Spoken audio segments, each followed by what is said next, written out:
किसी को तो चाहेगी जनता, उन गद्दारों को चाहेगी जिन्होंने यहाँ ब्लास्ट करवाए, उन गद्दारों को चाहेगी जिन्होंने धक्के हुए गद्दार है, लेकिन रहते देश में देश की सुरक्षा लेते हुए भी देश की बुराई करते हैं इस देश की।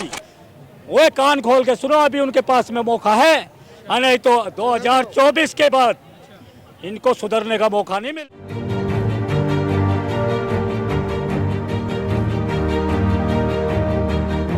पहले राहुल गांधी जी ने एक ट्वीट करा था, कर्नाटक, राजस्थान, छत्तीसगढ़, हिमाचल प्रदेश में कांग्रेस की सरकारें गरीबी और कमजोरों के लिए काम करती हैं।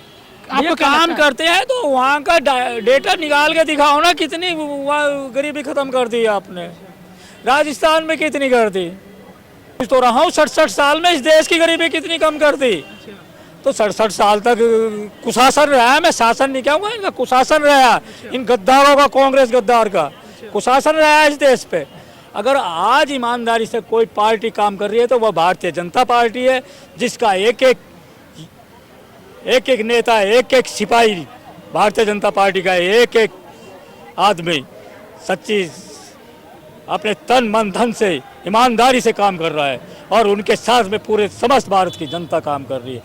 लेकिन कुछ लोग ऐसे भटके हुए गद्दार हैं, लेकिन रहते देश में देश की सुरक्षा लेते हुए भी देश की बुराई करते हैं।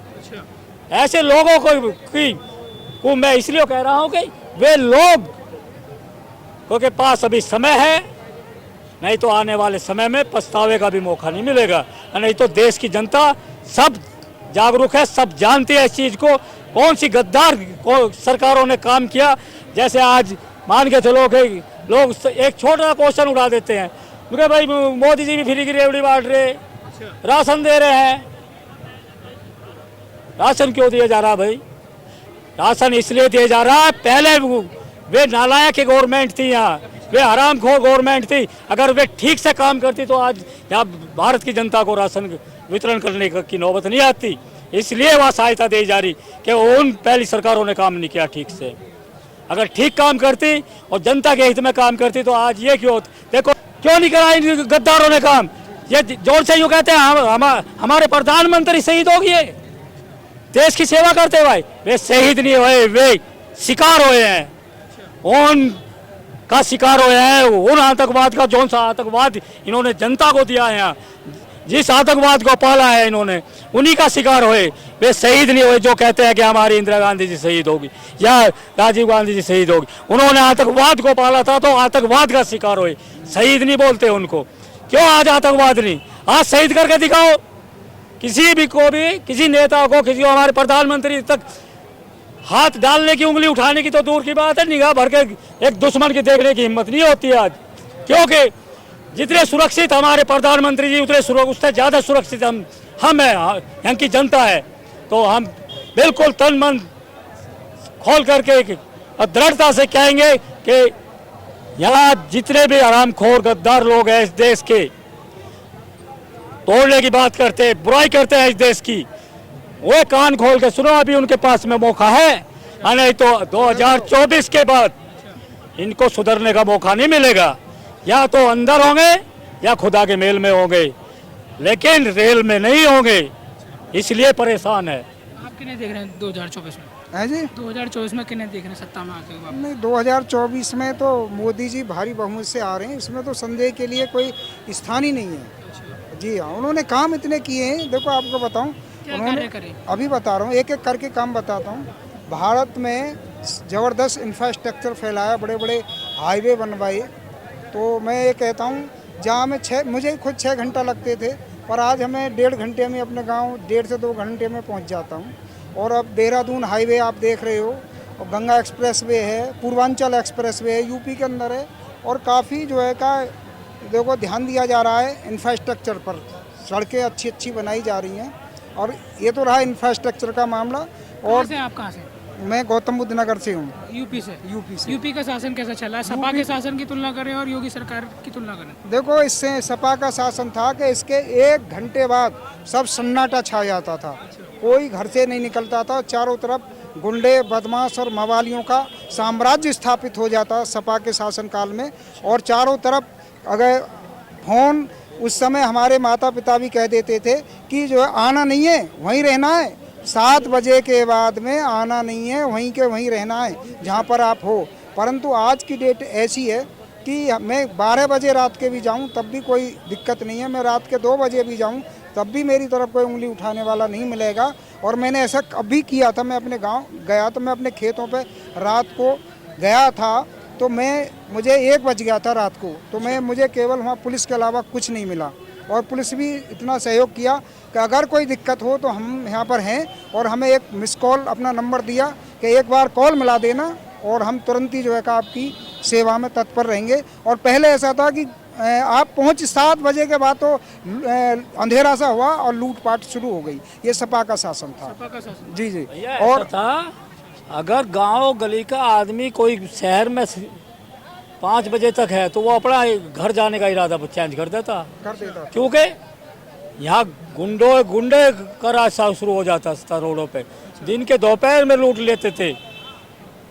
मैं आपको एक चीज़ बताऊंगा, अगर आज एक मजदूर अपने घर से महीने 2 महीने के लिए कमाने निकल जाता है और वो अपने बच्चों के पालन पोषण के लिए 2-4-10 हज़ार रुपये कमाने की सोचता है, तो आज उसका पैसा 1-1 रुपया उसके बच्चों के काम आता है। क्योंकि हमारे माननीय प्रधानमंत्री जी ने ऑनलाइन करने के बाद सबसे अच्छा काम किया, क्योंकि आज उसका पैसा जेब कतरे नहीं खाते, बीच में गुंडे नहीं लूट पाते, वे माफिया नहीं खाते। तो आज उन पे बुलडोजर चलने का काम जो भारत सरकार में हुआ है तो ये जनता के हित में हुआ, बहुत अच्छा हुआ। और ओनली ये जितना भी बुलडोजर चला अपराधी के ऊपर चला है, लेकिन कुछ एजेंडा ऐसा चलाते हैं कि हमको मार दिया। सुन दो लोग, एक तरफा कार्रवाई कौन बताता है? जो एक आतंकवाद के समर्थक है, जो पत्थरबाजों का साथी हैं, उनको ढूंढने की जरूरत नहीं। मैं बताऊंगा आपको, उन लोगों को ढूंढने की जरूरत नहीं है। कान खोल के सुन लेना, सारे गुंडे नहीं डरते हैं हम। आज की तारीख में किसी गुंडे माफियों से, हरामखोर आतंकवाद से नहीं घबराते हम, क्योंकि हम शासन में रहते हैं मोदी जी के और योगी जी के। क्यों कह रहा हूँ मैं?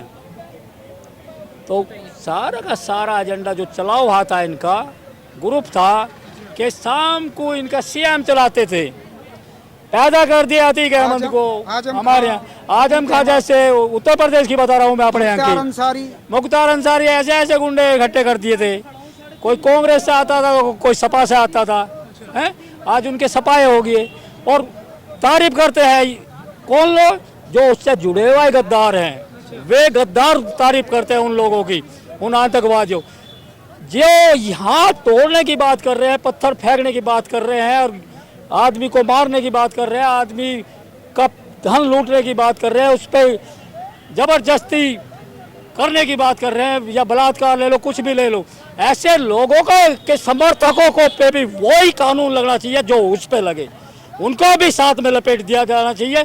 जो आज बहुत सारे आके यहाँ भी और जगह भी वीडियो पे आकर तरफदारी करते हैं एक आतंकवाद के गुंडों की, तो उन पे भी वही कानून लागू होने चाहिए जो एक गुंडे पे और एक मवाली पे हो। 1 मिनट, आपने देखा होगा कि दिल्ली में जब मनमोहन सिंह का शासनकाल था तो जगह जगह दिल्ली, हाँ 2014 से पहले दिल्ली में बम विस्फोट हुए, जिसमें सैकड़ों निर्दोष लोग मारे जाते थे। कभी बनारस में बम विस्फोट होता था, काशी में, कभी कहीं पूरे यूपी में, कभी जो है पंजाब में, कभी वेस्ट बंगाल में। पूरे भारत में बम विस्फोट होते थे, हजारों निर्दोष लोग हर साल मारे जाते थे, क्योंकि एक तुष्टीकरण की राजनीति थी। जो आतंकवादी थे वो मोस्टली एक विशेष समुदाय से होते थे, और विशेष समुदाय कहीं नाराज ना हो जाए, उनकी वोट ना मिले, इस वजह से उनके खिलाफ कोई एक्शन नहीं लिया जाता था। और देखो क्या हालत हो रही है, पाकिस्तान की क्या हालत हो रही है, क्योंकि पाकिस्तान में भी जो एक ही विशेष समुदाय के लोग हैं, और वो क्या है कि वो मोहम्मद साहब का जन्मदिन था, उस पर भी आज 59 लोगों को कल या परसों मार दिया गया। तो हाँ, बम विस्फोट, जगह जगह बम विस्फोट होते हैं, नमाज पढ़ते हुए इनको भी मार दिया जाता है पाकिस्तान में।